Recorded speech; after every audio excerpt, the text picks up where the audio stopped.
From the banks of Dewey Lake, it's the Dewey Pod Monster.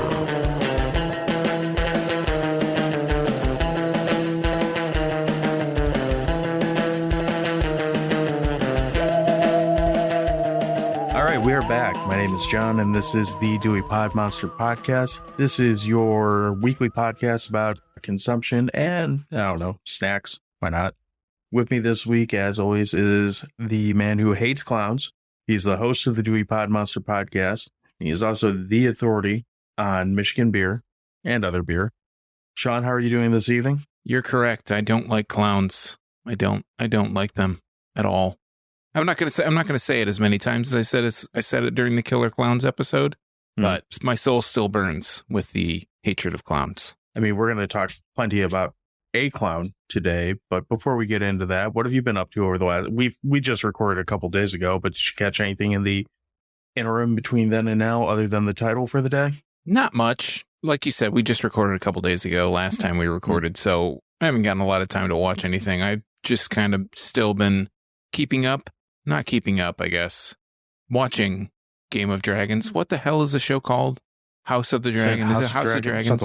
I think so. Okay. I still haven't even started that yet. The season finale this will date the podcast. The season finale just aired, and I swear, like, scrolling through my news feeds of stuff, every opportunity to try and spoil, like, what's happened in House of Dragons is in full effect. I see a little picture of somebody that I kind of recognize, and I just scroll right past it. It's like, on to the next thing, because it's, we're in clickbait territory, so everybody's got to give their opinion.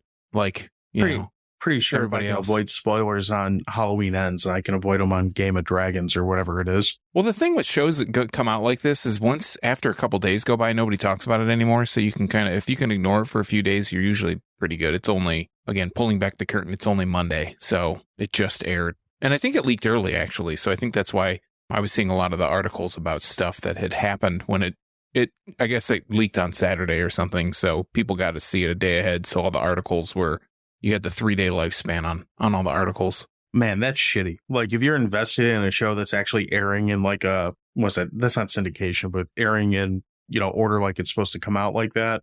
Mm-hmm. And people want to leak shit like a day early, I imagine you click on the wrong thing, like, fucks you up. It's not cool. Well, if you have sites that you always read, right? If you're like an IO9 reader, I guess, something like that. If you're always reading IO9, or I don't even know if like Kotaku or that's an IO9, that's the same kind of family. But it's so cutthroat, the traffic to get that stuff. I understand why they do it. But as a fan or somebody that wants to watch that, it's like you said, it's shitty because you just want to experience it when you can experience it. And if you happen to look at the internet the day before the show comes out and it leaked and you didn't know, then you could totally get it spoiled. Well, I had mentioned that with Halloween Ends. Like, I came home for lunch just to, grab something to eat, and I already had 3 texts telling me like a whole range of like, fuck this movie and all this other type of stuff. And that's fine. I'm usually here to vent about Michael Myers or whatever you want to vent about, but not you, but, to whoever's sending me these things. But at the same time, I was like, dude, I had to go to work. I don't have time to watch a 2.5-2 hour movie in the morning before I get there. You are a very good sounding board. I'll give you that. I try. Catch anything else before, anything else over the last couple days? Anything else before you spew your garbage? Before I what? Spew your garbage. No, that's pretty much it. The movie of the day to spew out. So there's only 2 pieces of garbage I have to spew out today. No, the other thing I watched was what we're going to talk about. I watched Werewolf by Night, which is that new werewolf movie that's on Marvel. I don't know if you're familiar with that. I've heard about it. It's funny, when I heard that came out, I said to my friend, oh, who's the character it's supposed to be about? Because I had read it was supposed to be a Marvel thing. He's like, no, the character is Werewolf by Night. And I'm like, oh, I never heard of that one. Yeah, I never heard of the comic either. And you know this, I'm pretty adamantly on the like fuck Marvel like train at this point. Like I'm just over it. But I was like, well, I do have a soft spot for werewolves, and I love the fact that this is only like a 50-minute movie or short or whatever it is. So you're in and out. You're not investing a ton of time into it, which, coming off of what we are, our topic for the day, I was like, okay, I don't need anything too heavy to try and digest right now. The things I like about it, it's kind of cool that Marvel actually had the balls to put the majority of this movie in black and white. The only thing you see that's not in black and white is there's like a amulet or something like that has like red lasers that come out of it. I forget what they call it, but Van Helsing's amulet, clearly. Well, yeah, that's the concept basically. But I like that they had the balls to put it in black and white because you really don't see that very often unless it's for a budgetary reason. And that's clearly not the problem with Disney behind it. Or Rob Zombie. I do like that there's actually I don't even know what this is rated, if it's rated or whatever. There's a decent amount of gore in it because it's all done in black and white, like all the, splatter and that type of stuff. And I was like, okay, well, I was satisfied as far as that goes. The thing I didn't like about it is because it is a Marvel movie still, there's parts where it starts becoming, I'm very aware of the fact that I'm watching a Marvel cinema thing. It's like, okay, he's a werewolf, but he's also kind of doing like ninja jump kicks and spin moves like Captain America for some reason. And I could do without that. But I mean, for something that's only 50 minutes long, I mean, you could do a hell of a lot worse. And I guess they have their whole, like this storyline from the little bit I had seen about it. They have their own like Marvel equivalent of all the big Universal monsters. So they have their own version of Frankenstein and Dracula and, blah, blah, blah. Not Blade, but a different Dracula. Mm-hmm. I think it'd be cool if they're going to kind of drop one of these every Halloween for the next few years, just as like to make a whole series. I don't know if that's what the intention is. Sure seems like Marvel thinks that way. Like, well, if we make one, we might as well make 7 or however many there are. But for something that kind of came out of nowhere, I was like, all right, for an hour-long thing, this is a nice kind of easily digestible surprise. So you'd recommend? Yeah, I mean, it's the low cost of entry. It's worth watching for that. So I wouldn't get my hopes up. I'm not trying to claim it's like the best thing to come out this year, but I don't feel like I wasted my time either. Well, that's good. I mean, at least give some people, it sounds like it's kind of just a little bit Marvel adjacent. So maybe people that aren't into all the Marvel stuff, like I don't know, over the summer, I started watching Marvel movies with my kids to, my wife and my kids wanted to kind of get on board and like, whoa, because we were watching Spider-Man. I think I may have even brought this up at the time. And then we only got like 2 movies in. It's like, Jesus Christ, there's like, we're going to have 48 hours of movies to watch. I don't know if we're ever going to get through that, but that's cool that there's something that they're still putting out content that's not necessarily just the kiddie kind of Marvel stuff or Star Wars stuff, so they're still putting out some kind of content that people can watch. That's good. I mean, it's pretty few and far between, which is why I barely use that app at this point, but yeah, at least it's something. And truthfully, I mean, I'm sure Marvel's been around in comic books for what? Almost a whole century at this point. No, I think Marvel's like 60 years and DC's closer to 60? 100. Yeah. Okay. Still, 60 years, you got to have plenty of stories that you don't necessarily have to tie into these like huge epics. Like you could make a hour-long movie about some random thing and just have it be that. I'd be okay with that. But, we have to intertie things and whatnot. So the other thing I put on, and I didn't pay as close attention to this as I probably should have, but it was entertaining nonetheless, was the other movie you were telling me to catch up on in Death Spa, which, I was kind of doing like putzing around with graphics for the show and kind of doing stuff like that while this was on. And I was like, oh, there's Ken Foray and people are dying. And there's a lot of nudity in this movie. So it's entertaining. Like I said, I didn't pay nearly as close attention to it as I probably should have, but it's a good recommendation. Yeah. What are you going to do? It kind of caps off, or I think that's it's the second one of those 2 that I recommended that are kind of the, I don't know, aerobic horror health spa movies, which I think are just endlessly entertaining. They're just so ridiculous that like you said, it's nice. It's nice when we get to watch these movies that you don't have to like stare at intently to get the point. It's just like, oh, this is cool. I can just put it on the background and watch a movie. And that's kind of exactly what I was doing. I was putzing around in Photoshop. I'm like, oh, this, What's funny about that is having watched 2 aerobics-based horror movies in the last week now, it kind of makes me laugh at that stupid American Horror Story seasons because that show starts as an aerobics-based horror movie. It quickly goes away from that. But the first like episode or so has quite a bit of 80s aerobics in it I'm like, oh, I wonder if they're actually pulling from some of this stuff as inspiration. But I didn't like that show enough to go back and find out. Don't care that much. But that's pretty much all I got into other than our title. Do you got anything you want to add before we get into that?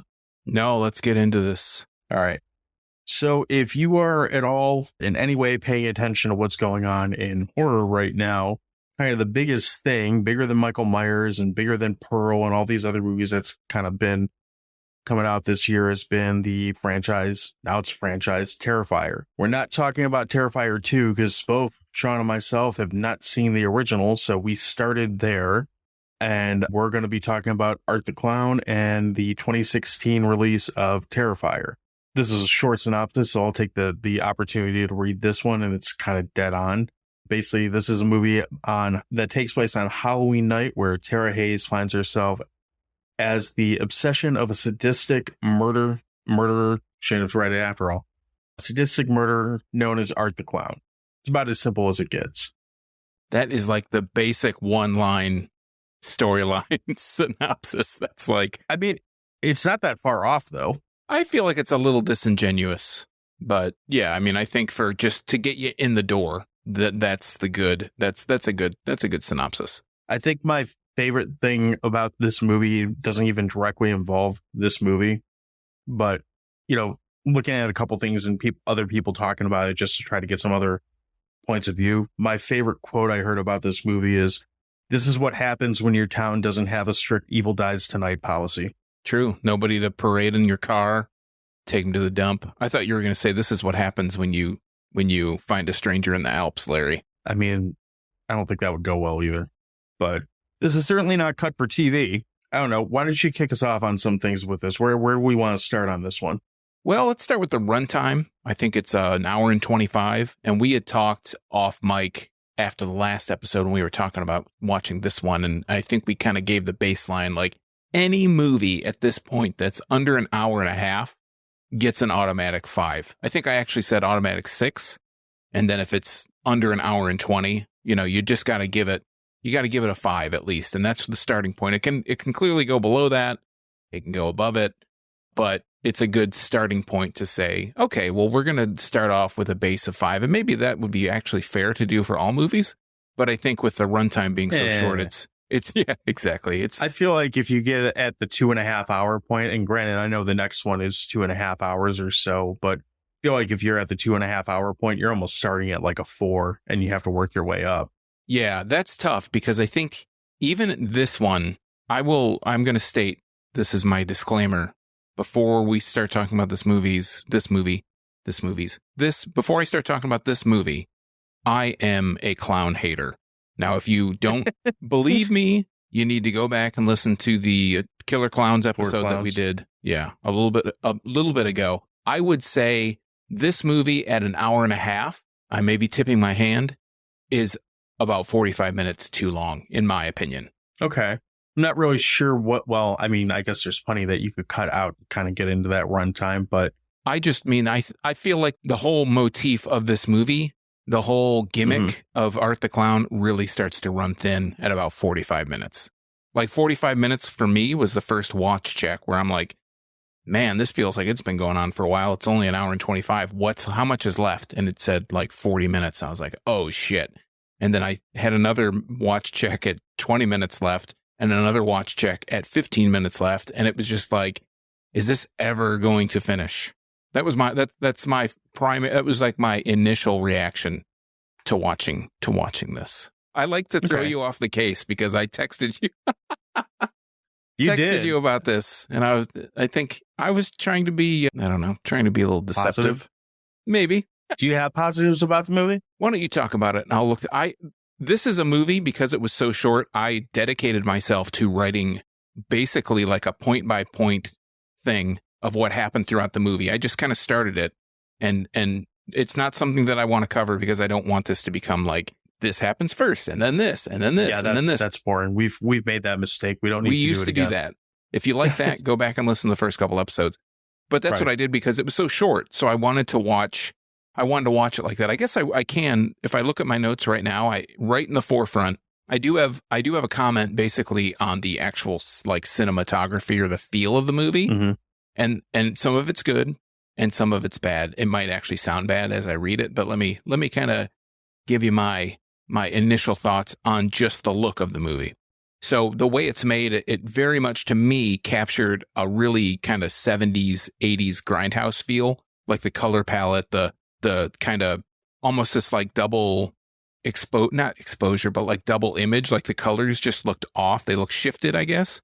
It has It's like that kind everything of, was shot with the film grain filter on like heavy and like high contrast through the yeah, whole like thing. the almost like the VCR or the film strip filter on it. So it has a really 70s, 80s kind of grindhouse, sleazy film look to it. It's got those saturated colors. It's got uses a lot of soft focus. The titles, the music at times is very reminiscent of like a grindhouse kind of movie. It looks like it's in that period. There's a lot of this grain pattern that shows up, especially because it's filmed in darkness. There's a lot of really dark scenes, and not dark, moody dark. I mean, it's moody dark too, but it's just visually dark. Like it looks like there's not a lot of light, so that adds a lot of grain, but there's also this kind of added weird grain to it.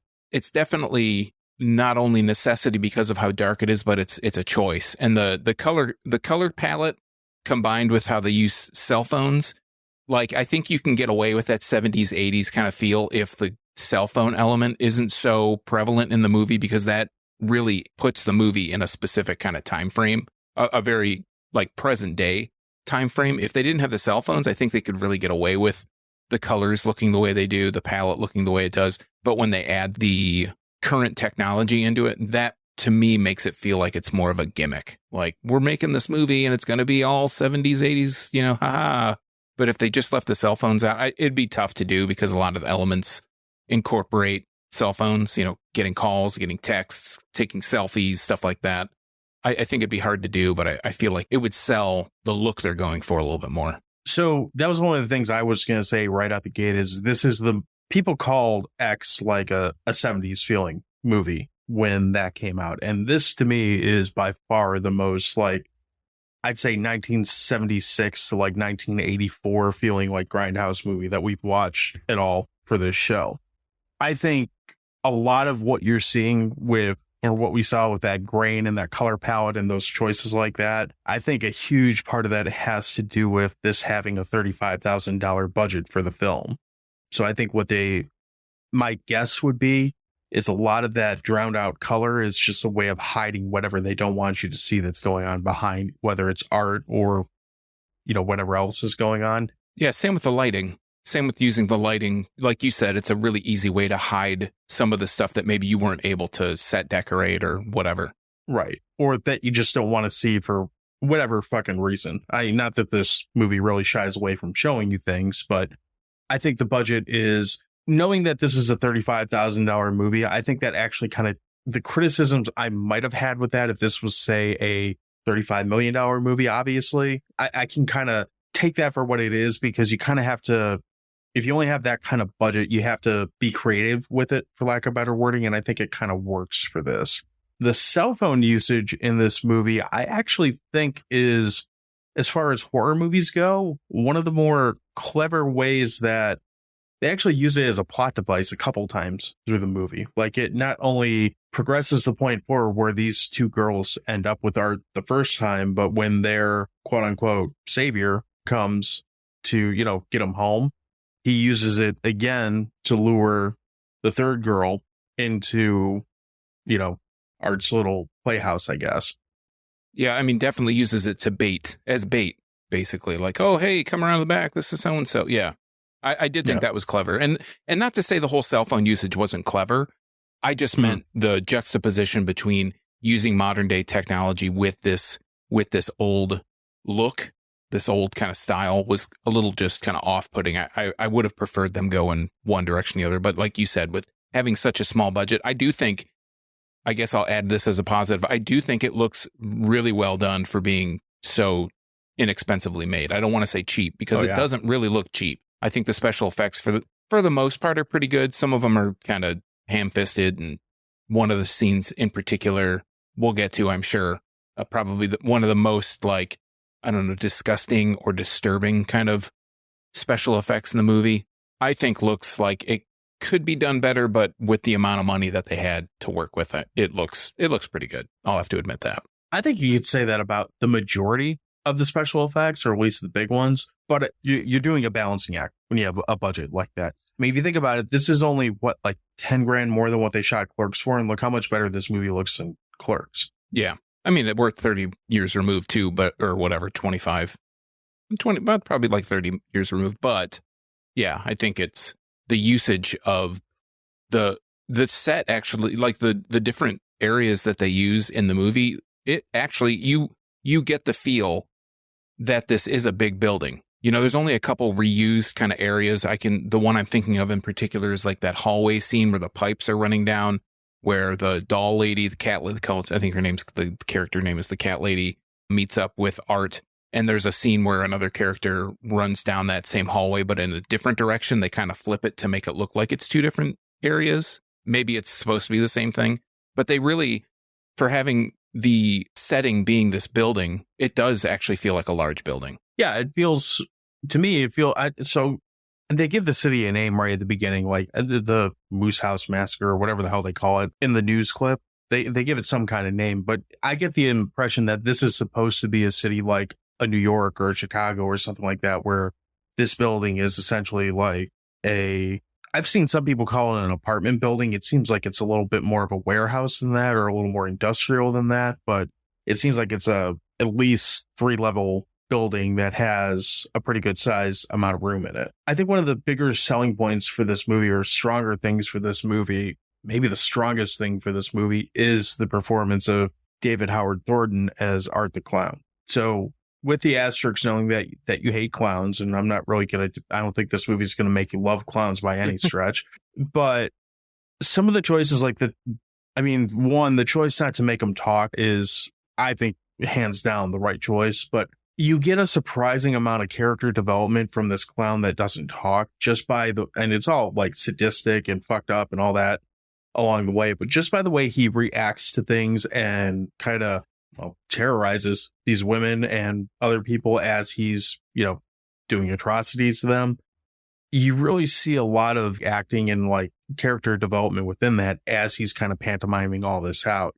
And there's some points in it where it's actually, I found myself laughing at a handful of parts in it that were terrible things happening, but kind of really well executed in how he did it. The one that really made me laugh, there's a part where I think it's the sister that comes to pick him up, and she starts to run away, and he tries to strangle her with a sheet of plastic, and eventually the plastic rips and she falls to the ground, and he doesn't go after her right away to like finish killing her.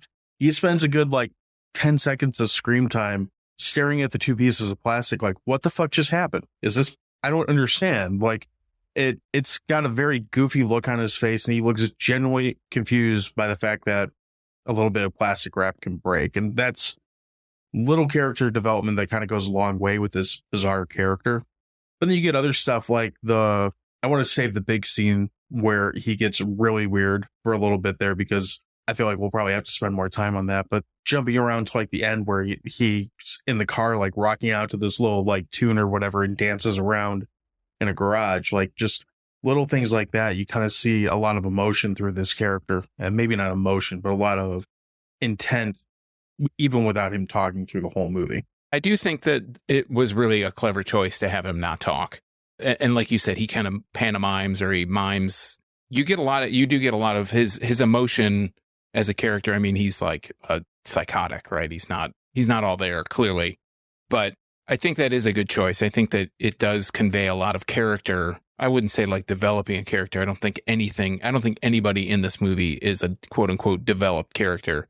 Yeah, develop might have been the wrong word, but yeah, but I knew what you're getting at. And I do agree. I think that it's a good way to kind of have him convey what you want the character to convey without saying anything. I mean, if you think of somebody like Michael Myers or Jason Voorhees, or, they don't talk either, but they don't have any emotion. They are basically, they don't have any facial expression. Yeah. Yeah. It's like, I mean, Michael Myers and Jason, for that matter, might like turn their head like a dog. If they're trying to like understand something, you can tell there's some gears are turning here. Whereas Art, you can see his face.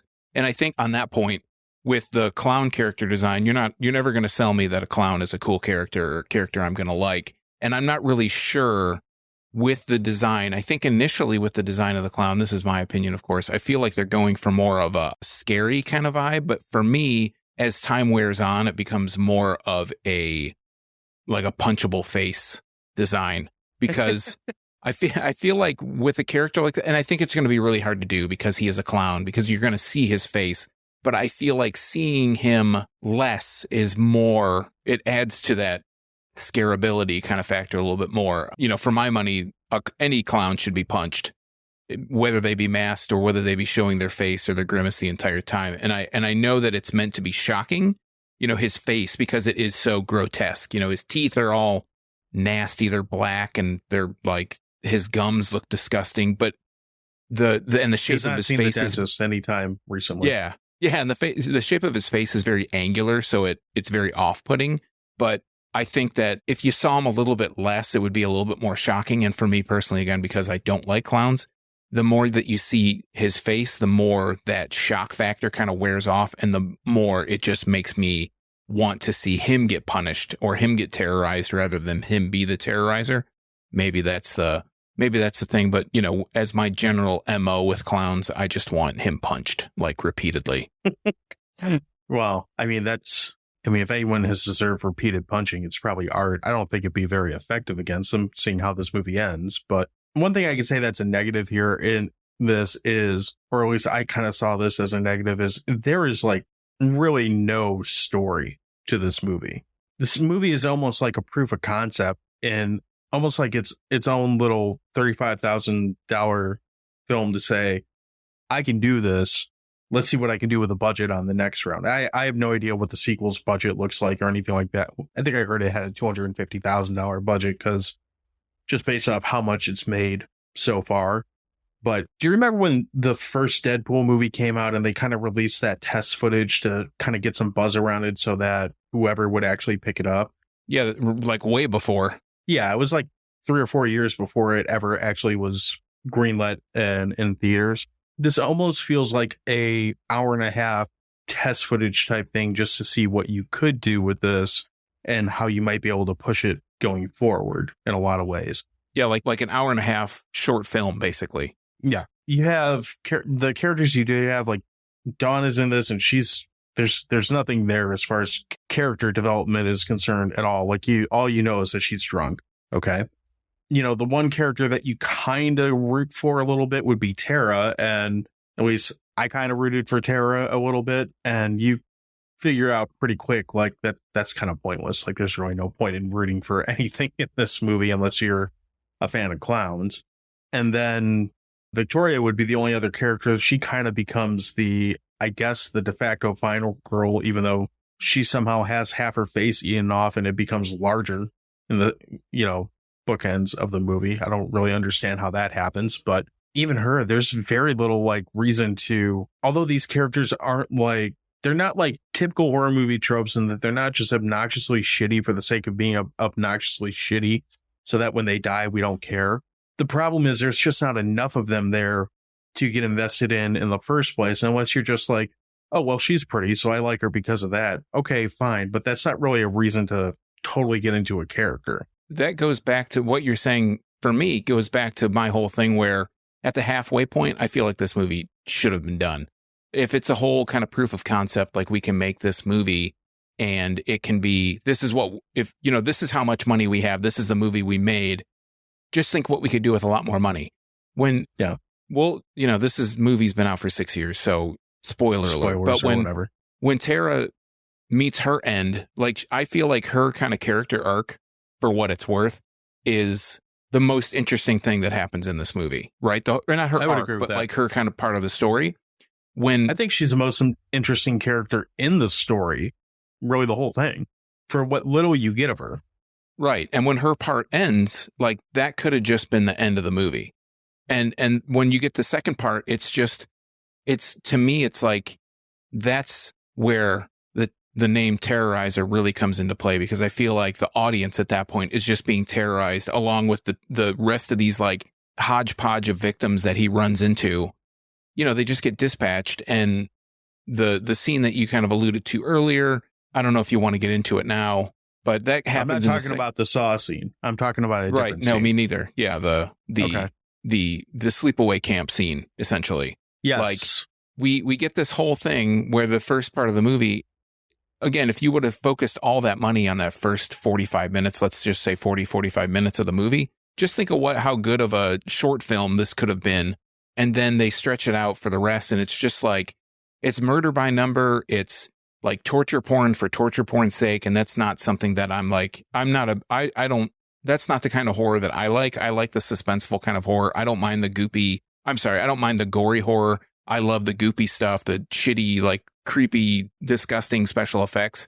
But that second half is just like, how much can we torture these people? Like, not necessarily even torture them as in hold them down, but, oh, I'm going to do this to you. You're going to get all cut up. You're going to run away. And then you're going to get this really slight reprieve.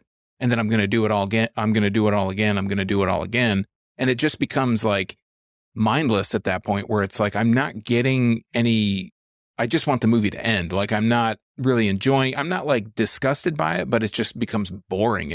For me, it becomes like old hat. Let's explore some new idea rather than, oh, she gets away, or this guy comes into the picture and he helps her. And then they get away for like 30 seconds. And then Art comes with his disgusting face and he has the cat o' nine tail with scalpels all over it and he whips her with it. It's like, okay, that's I guess that's a clever idea, but you keep doing it, you keep doing it, you keep doing it, and then they get away again, and then something else happens, and then he comes in again. Let's spice it up a little bit. Let's change it up a little bit. Let's maybe give the illusion that something different is going to happen.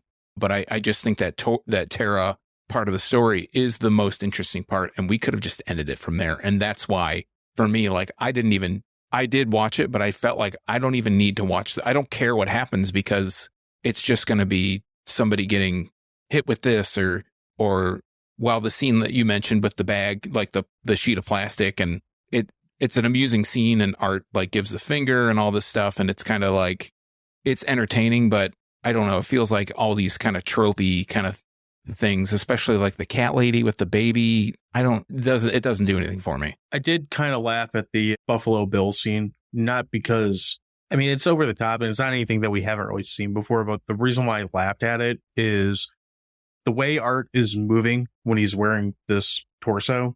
It reminded me of Linda in The Evil Dead when she's like a skeleton and she's like a claymation thing walking around in the woods. I was like, he's really moving like Linda right now. And he kept like shaking his head like a fucking bobblehead out of control. And I don't know, there's something about it. I was like, this is so fucking horrible. And for whatever reason, I'm laughing at how this idiot is, waddling around doing this whole like nip tuck thing. I do want to give credit to the actor. I think David Howard Thornton, which is hard to say really fast, I think he does a great job. The way he moves, his physicality, the way his body type is, he's really thin, and it adds to kind of this disturbing. He is actually movement. a mime, I guess. Yeah, I'm reading on IMDb that he's got like mime experience. So, and it makes sense.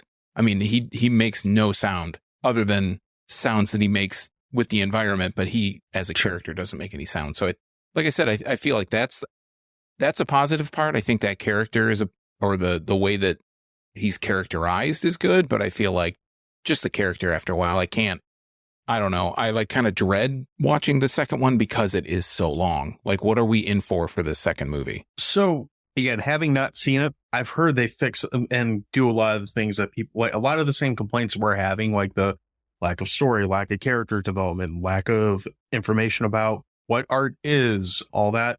From what I've heard is they kind of address a lot of that, and they take a lot of that and give you a 2.5 hour, I don't know if explanation is the right word, but more than, I mean, this is the first movie I can remember in a long time that somebody will go, people are throwing up and dying in the theater or whatever. Like, I don't even remember the last time I heard a movie really talked about in that.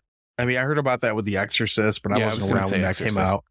I don't know if I heard about that with Jaws. I mean, I think that's a good way to sell movies, but is that actually happening? Are they plants? I don't know. Yeah. This movie certainly has enough things that I could see being disturbing, but it's also kind of fake enough that I don't find myself like it feels pretty predictable. Like, you might not know exactly what's going to happen, but it's going to be pretty gross, and it's going to be not good for the characters who are not Art. Is that fair? Yeah. So I don't know. I mean, with some of the things that happen in this movie, especially the scene that we haven't talked about yet, the one that's like the elephant in the room, more or less. I don't really know how you're going to expand on this character and make him too much grosser than what he's done in this movie. Yeah. Do we want to talk about that scene now? I don't really feel like I mean, what's there to say? I mean, if you haven't seen this movie, I don't know if ruining it is, I mean, if you haven't seen this movie by now and you're even interested in it, I feel like you probably have, neither of us saw it. I had a pretty good idea of what I was getting into before I even hit play on this. I might not have known exactly what was going to happen. I did know about that scene because it's, been out for 6 years and the internet's a thing. I didn't know a thing about this movie except it had a clown. And when I hit play, and you had told me when we had talked before about this specific scene, but I wasn't quite sure if you meant that was in part 2 or in part 1. So I was kind of like, if it happens, I'm not going to be totally shocked. But if it doesn't, then, that's going to be in the next one. Like it's going to come up at some point. That's the weirdest, like, if it happens, it happens type thing. I don't know. The hacksaw. So a person gets violated with a hacksaw. I mean, I think that's probably the most unspoilery way to say what happens. This thing is like the Ginsu knife of hacksaws. It cuts through whatever it's cutting through super quick, as if there is no resistance to it. Well, that kind of leads to how this movie ends too, because it makes you wonder, like, what the hell is this character, Art the Clown? Because you also, I mean, again, not to totally give away the ending, but the way this movie ends, there should be no Terrifier 2. Like, this should end about maybe like 5 minutes in movie time ahead of where it does, if this was a human character. It doesn't. And the other thing that I find kind of gimmicky about this movie is also with the end, and that's the twist that's thrown in. I just, these kind of twist things like this that are just, it's M. Night Shyamalan-esque twist. I feel like that's, I don't know if that's an insult to Terrifier or an insult to M. Night Shyamalan, but someone's offended. It's meant to be, someone should be insulted. I don't know who, but. Yeah, I don't really like M. Night Shyamalan, so I don't feel like he should be, he might be complimented by that, but. Influenced. He was an influence on the twist. I don't know. I didn't even feel like it was that big a twist. I mean, with what happens, I mean, it's kind of standard to leave with any of these types of movies. If whether you want to call this movie torture porn or if you want to call this movie a slasher movie, I think it's kind of somewhere between the two, for better or worse. The idea that you're going to just leave this movie totally closed off without the option to have another one, that's just typically not what this kind of movie does. Even if you were to take it back, like, forget all the like reboots and sequels and all that type of stuff that we get now. If you're trying to launch a slasher franchise or a new slasher character, ideally you want to have at least 3, 4, there's fucking 12 Hellraiser movies, and this is about on par with any of those. I don't have experience with those other than one movie, so I can't agree or disagree. Yeah, that's fine. I don't know. Do you have any other thoughts on it before we kind of get into hot dog area? Or no, I don't really have much else to say because, like I said, it's just so short. I mean, it's a very one trick pony. So it's hard without going point by point to talk about, well, this happens, then that happens. Like we've talked before, to make an hour of content out of an hour and a half of movie without just rehashing everything that happens. I feel like we've rehashed enough on it. I mean, honestly. Yeah, I feel like you have a good idea. Yeah, we haven't explicitly said the majority of the things that happen in this movie. Oh, there was one thing I actually do want to bring up before we get into hot dogs. Looking back on my notes real quick. How do you feel about him using a gun? That was really fun. That was like really off-putting to me for some reason. There's a scene where he is beating the hell out of somebody with something, and then the tide gets turned a little bit, right? At some point. The other way around. She's beating the hell out of him with 2x4 or something like that. And that scene itself is stupid because it's a movie, right? Of course it's stupid. But this clown, she finally gets the upper hand.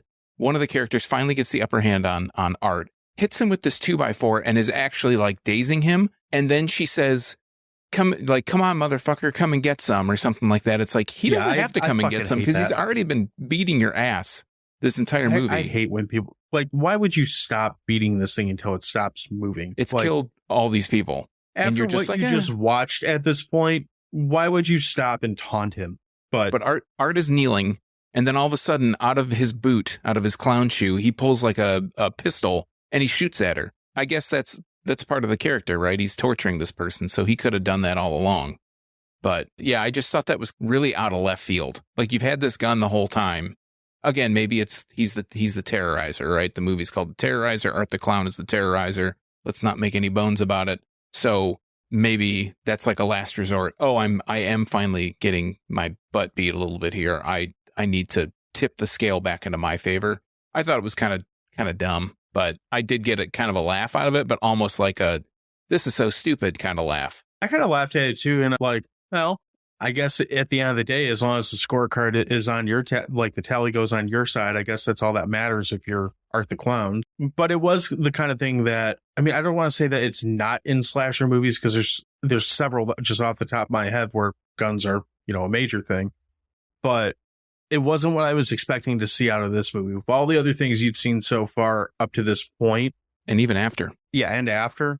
A gun seemed like the last thing that this character was going to be pulling out of his, bag of floppy tricks. shoes of tricks. Right, yeah. right, exactly. But there you go. I spoiled one of the big like plot twists for whoever hasn't watched this. So, hot dogs. You want to go first, or you want me to go first? I have a little bit of a longer one. Like I said, I kind of gave this a rating as the movie went along. So I don't know if you want me to give that spiel first. It might be a little bit of a long one.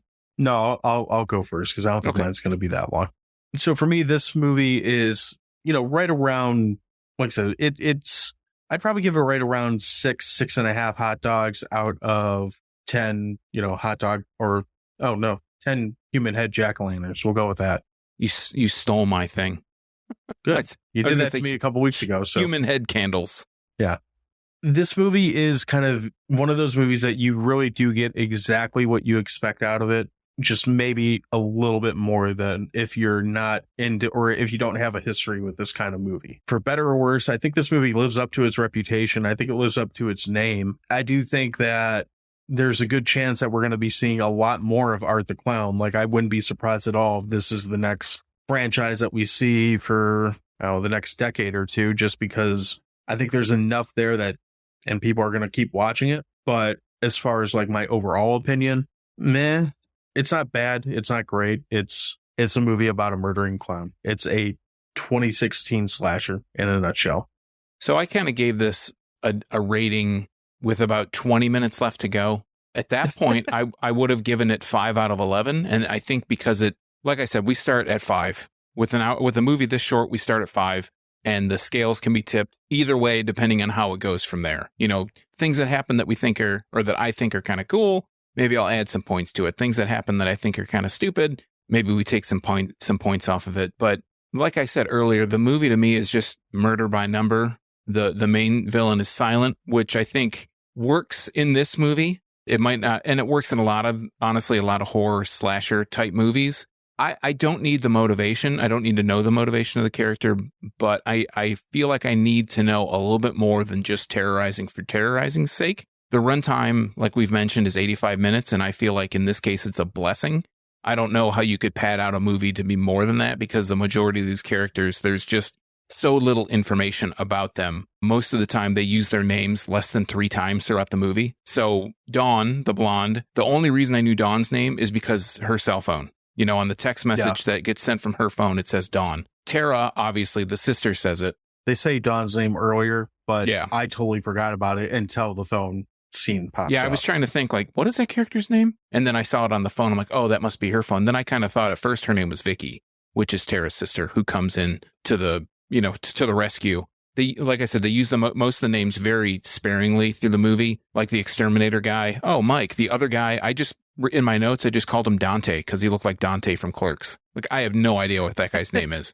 I think that his name is Will the Exterminator. Yeah, I think when Mike, the other exterminator, calls him, I think you hear his name on the answering, on the message. Or I think, no, he picks up and he's tired. I just like that, I'm looking at the cast right now and, everything. And this kind of speaks to how little they use the names on it. They literally tell you Mike, the Exterminator, Will, the Exterminator. And the only reason you can tell them apart is because they physically look that far apart. So, right. Yeah. One guy's bald and one guy has hair.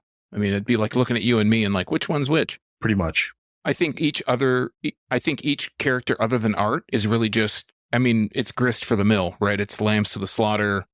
I feel like this kind of whole idea, or maybe this short or this small of an idea stretched out would have really worked a lot better when the genre was new. But because the movie really doesn't do anything new, the only thing that it tries to do that's new is to try and gross you out, maybe make you, I don't know, be a little bit more disturbing per each kill.